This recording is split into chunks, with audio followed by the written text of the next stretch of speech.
भ्रष्टाचार की भट्टी ऐसी चली, आपके तारानगर में थाना कचहरी नीलाम होती रही। एक थानेदार जी या SHO थे, चूरू आ गए, मैं प्रतिपक्ष का नेता हूं, मुझे कैबिनेट मिनिस्टर का दर्जा प्राप्त है।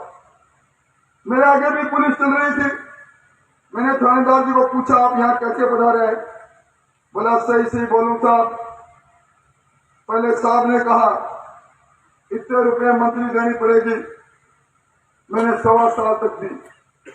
फिर मेम साहब का हुक्म आ गया कि साहब के साथ साथ मेम साहब का भी अब 2-2 को मंथली दूंगा तो दूंगा कितना। ये हालात नाम पुकारूंगा कि वो अपनी बात रखेंगे।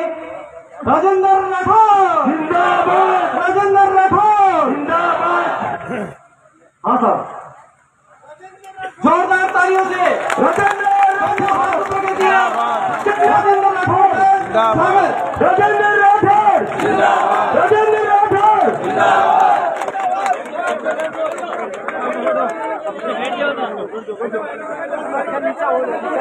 जिस सभा की अध्यक्षता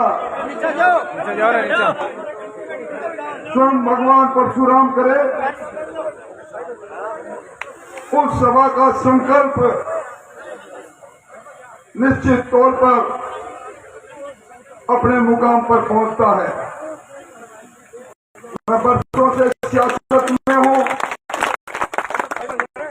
7 बार लगातार जीता हुआ विधायक हूं, सरकार में मंत्री रहा,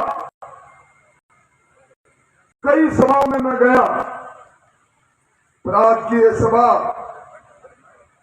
मेरे जीवन के लिए अनूठी सभा है। इसलिए अनूठी है, मैंने आते ही पूछा, सभा की अध्यक्षता मंच सजा है, विप्र समाज के प्रतिनिधियों से भरा हुआ मंच है। सभी ने एक स्वर पर कहा, हमारे आराध्य देव भगवान परशुराम, वो शक्ति जिनके वंशज के रूप में हमने विप्र की संस्कृति को जिंदा रखा है, आज वही अध्यक्षता कर रहे हैं। मैं नतमस्तक होकर दृष्टांत करके भगवान परशुराम को प्रणाम करता हूं। मंच पर जो पीछे पर्दा लगा है, आपने लिखा है, भाइयों आज मैं उस समाज से रूबरू हो रहा हूं।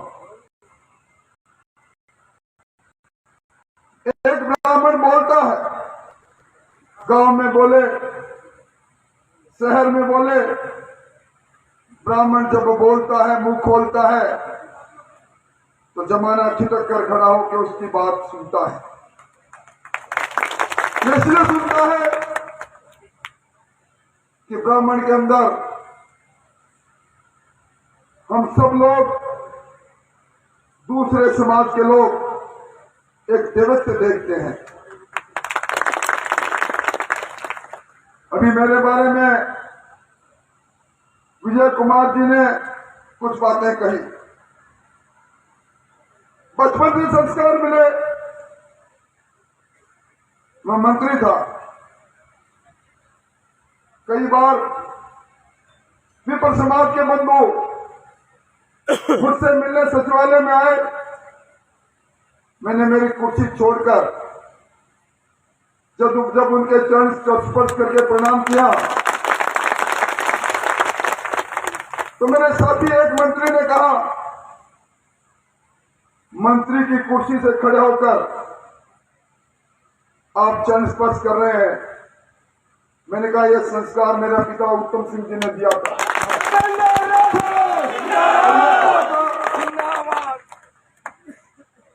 हमारे मन और मस्तिष्क में ब्राह्मण को देवतुल्य मानकर हमें सम्मान की दृष्टि से देखना। भाइयों, अभी मंच से मैं प्रधान जी की, जागरोत जी की बात सुन रहा था, रमेश जी की बात सुन रहा था, एक के बाद एक मुझे लोग कह रहे थे कभी ताराचंद मिश्रा जी का ट्रांसफर किया गया तो कभी बजरंगी जोशी का, कभी आत्म प्रकाश जी का, कभी पंकज घोष ने गिरफ्तार किया गया कि उसने पीने के पानी की सोशल मीडिया पर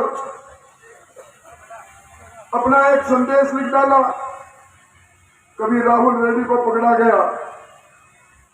मैं समझता हूं लोकतंत्र में जो तंत्र शासन करता है उसका निर्माण लोग करते हैं और सब जानते हैं लोग की अगुवाई कोई समाज कर सकता है तो ब्राह्मण समाज कर सकता है। मेरे मन में दर्द है, मेरे मन में पीड़ा भी है। 2008 के अंदर विधायक कोष से भगवान परशुराम सर्किल बना। राम जी सब लोगों ने कहा मूर्ति लगनी चाहिए, भगवान परशुराम की मूर्ति लगनी चाहिए। हम बार बार करते रहे, सरकार से मंजूरी नहीं मिली। मैं आज वादा करके जा रहा हूं,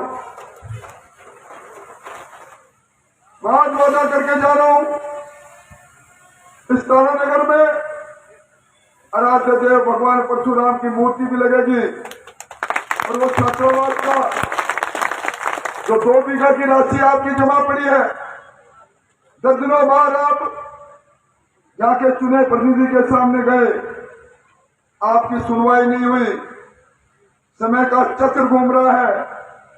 3 तारीख को भारतीय जनता पार्टी की सरकार पैदा हो रही है और उस सरकार में 2 बीघा नहीं 5 बीघा जमीन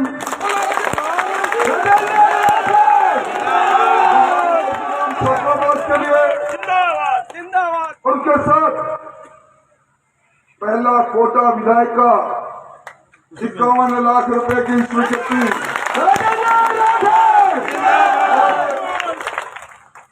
लोग जानते भी हैं कि मैं जो बोलता हूं मन को तोलता भी हूं, मन तोल कर बोलता हूं। भाइयों भी पीपल समाज के प्रदेश अध्यक्ष उदेनिया जी ने विधानसभा में मुझे बोलते हुए जो मैंने कहा वो बातें कही, मुझे दर्द है। 5 साल की सरकार में मंदिर में मूर्ति सुरक्षित नहीं रही, पुजारी सुरक्षित नहीं रहा। कभी दौसा में, कभी करौली में दूध कर पुजारियों को जलाया गया।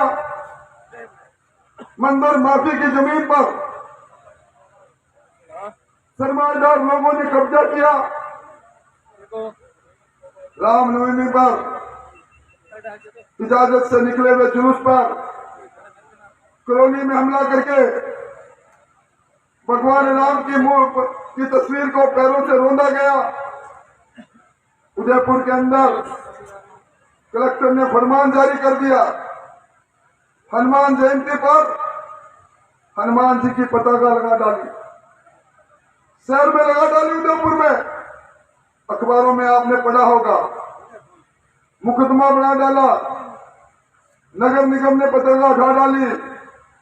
यहां हम सब सालासर जाते हैं, सालासर में डीजे पर आप हनुमान चालीसा पढ़ने पर पाबंदी लगाने वाली एक सरकार है।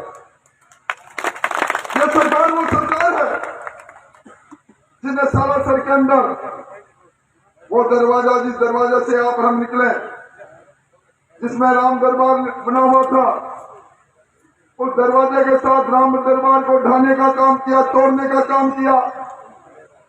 राजगढ़ अलवर में 500 वर्ष पुराना शिव मंदिर और शिवलिंग को ड्रिल करके तोड़ा गया। एक तरफ यह सरकार और दूसरी तरफ नरेंद्र मोदी जी के दूत के रूप में यह व्यक्ति आपसे बात कर रहा है, जिन्होंने 500 वर्ष के संघर्ष को कहते थे रामलला हम आएंगे, मंदिर वही बनाएंगे। कुछ लोग कहते हैं कि तिथि नहीं बताएंगे।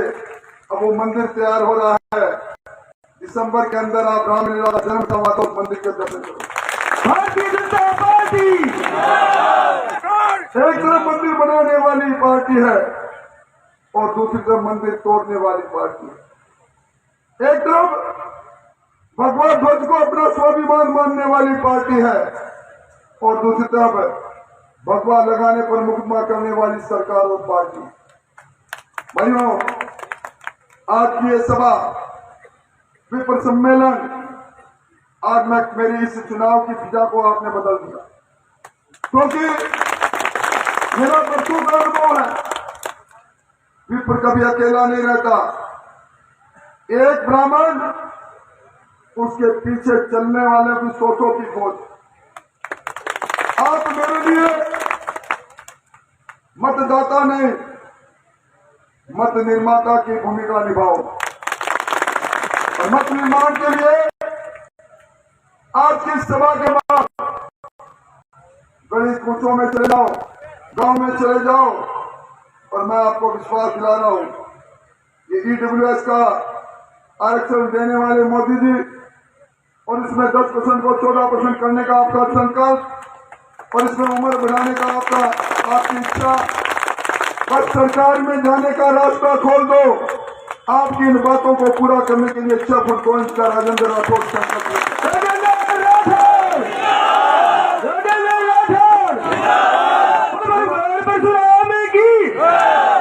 भाई, उस समय कितनी पीड़ा हुई होगी जब कंकाचल पर्वत आदि बद्रीनाथ भगवान कृष्ण की लीलाएं वहां हुई थी, उसमें अवैध खनन जारी रहा। 500 दिन राजस्थान के पुजारियों ने, राजस्थान के विप्र समाज ने धरना दिया, सुनवाई नहीं हुई। बाबा विजयदास 501वें दिन अपने शरीर पर पेट्रोल छिड़क कर आत्मदाह करते हैं, जय श्री कृष्ण करके इस सरकार के माथे पर बदमा दाग लगाकर अपना शरीर छोड़ देते। कौन सी सरकार?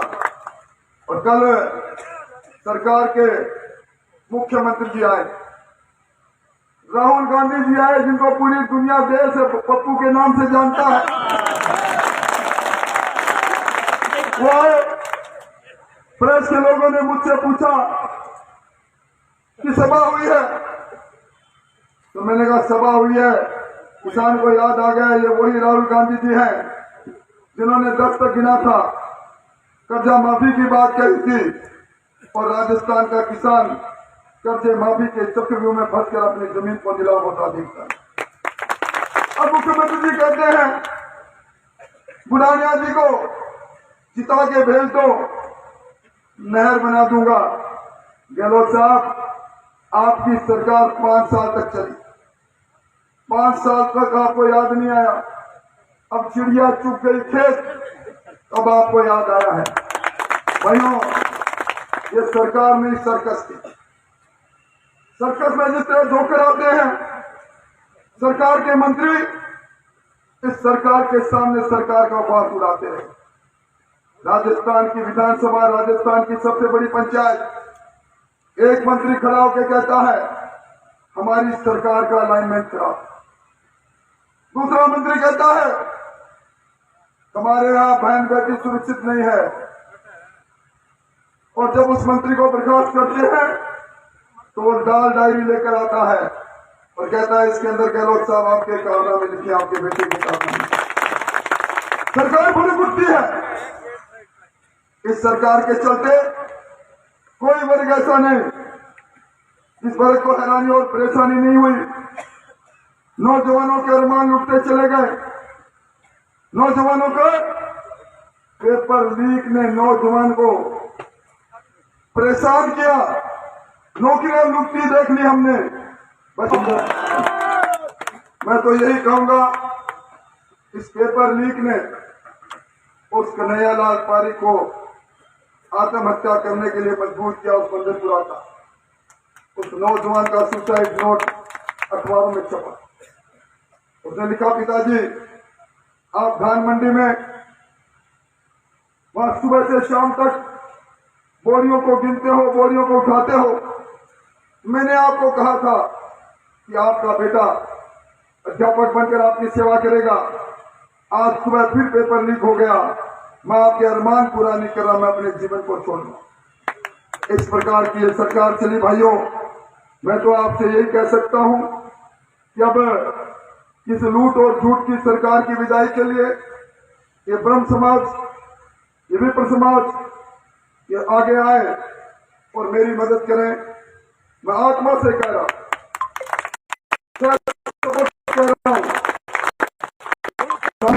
मेरी ऊपर में आ रही है, ऊपर मेरा बेटा बैठा है, आपके सम्मान में, आपके सम्मान में समझाना दूंगा और आपका साथी आपके पास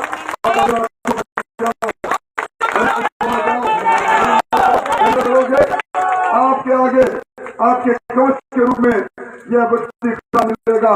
आप मेरा साथ में मुझे विश्वास है। बहुत बहुत धन्यवाद, बहुत बहुत आभार, जीवन की याद में बहुत बहुत धन्यवाद।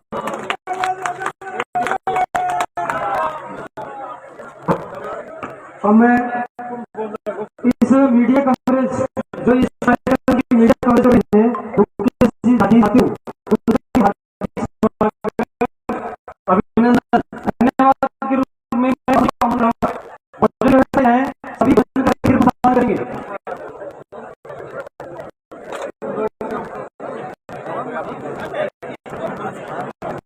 इस कार्यक्रम में पधारे सभी लोगों का बहुत बहुत अभिनंदन। सभी लोगों के निवेदन है कि मंच के दाईं ओर हमारे सबके भोजन की व्यवस्था की हुई है, तो सब लोगों से निर्णय की वो प्रसाद ले सके ही गए। बोलो भगवान परशुराम की जय।